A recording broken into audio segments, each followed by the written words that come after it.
नाज़रीन, पनुआकिल में अटे जो बहरान शिदत इख्तियार करे वियो। अटो ख़रीद करण लाइ सवे माण्हू लाइनुनि में बीठल आहिनि, पर खेनि अटो नथो मिले। यूटिलिटी स्टोरनि ते बि अटो अणिलभ थी वियो आहे। उन हवाले सां ॿुधाए रहियो आहे SS न्यूज़ जो रिपोर्टर तुफ़ैल आफ्ताब कुराई। जी तुफ़ैल, आगाह कयो त अटे जी खोट सबबि अवाम कहिड़ी तकलीफ़ुनि में आहे ऐं वफ़ाक़ी हुकूमत तरफ़ां यूटिलिटी स्टोरनि ते ॾिनल सब्सिडी मां अवाम खे फ़ाइदो पहुचे थो। जी बिल्कुलु, पनुआकिल में अटे जी खोट तमामु आवाम खे परेशान करे छॾियो आहे, जंहिं सबबि रोज़ जी बुनियाद ते आवाम पंहिंजे ॿचिड़नि खे मानी खाराइण लाइ कतारूं ठाहे कलाकनि जा कलाक पाण खे बीहारे वॾी तकलीफ़ में विझी मुश्किल सां सरकारी स्टॉलनि तां अटो ख़रीद करे थो। अहिड़ी सूरत हाल में अफ़रा तफ़री वारो माहौल पिणु पैदा थी वञे थो।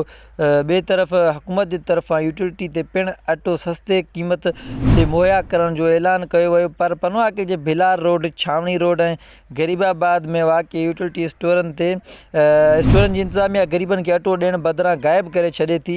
फ़क़ति 10 माण्हुनि खे अटो ॾेई बाक़ी बाला ऑफिसरनि जी मिली भगत सां वॾनि किरयाना जी दुकाननि ते विकिरो कयो वञे थो। ऐं मां तव्हांखे ॿुधायां त आवाम जेको आहे अहिड़ी नज़रअंदाज़ी वारे तरीक़े ते मायूस थी चुको आहे, उन्हनि जूं दाऊं बि ॿुधण वारो कोई न आहे। जी